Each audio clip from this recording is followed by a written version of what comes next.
Hello everyone, in this video I'll be showing you how to beat Serpent Fair in Clair Obscur Expedition 33. Now the tough gimmick of this fight is it's going to absorb our action points and it gets to use a lot of turns and do multi-hit attacks. Now I'd recommend having Pictos that regenerate action points, and if you attack Sprung you can get the Cheater Picto, which lets you act twice in a row. That's going to make this fight a lot easier. But the Barrier Breaker weapon that you would have gotten for Maelle works really well here because he stacks up shields quite easily and you can steal them all back from him. So I would recommend using that. I'll also be showing off a way to one-shot this on your first turn if you want to do it that way, but I would recommend by starting off with just trying to deal as much damage as possible at the very start of it, and we want to get it we want to break its posture and get it stunned so that we can continually keep attacking it. So it's going to gain shields and increase the speed here quite commonly, and then it's going to follow up with some attacks that it's going to do multiple times. So this one here, you can just listen. So a lot of the attacks in this game, you can listen for an audio cue to when to dodge, and this one is relatively easy. However, that last attack, the gradient attack, is actually kind of difficult to get the timing off. It's a little more delayed than you'd think.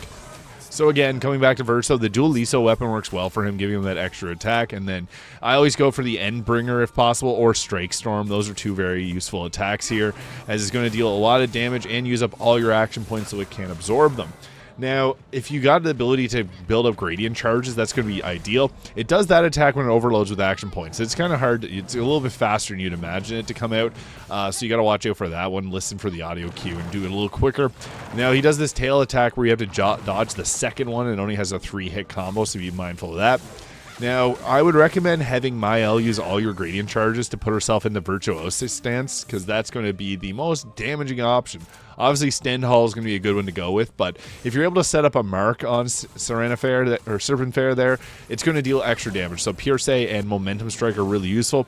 Now this Freezing Beam, don't dodge too early, the guy accidentally did there. Listen for the audio cue once again. And Verso is really good in this fight because you can get rid of those shields really quickly if you don't want to use the Barrier Breaker weapon from Maelle.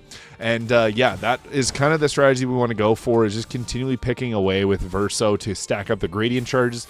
Maelle plays such a huge role in any type of boss fight due to the massive amounts of damage that she can do, so you want to be going after that. So these attacks are pretty easy to dodge, and you see there, I went for the parry a little later that time and I was able to get it off, but we were setting up so that she can use, I use Gamage here.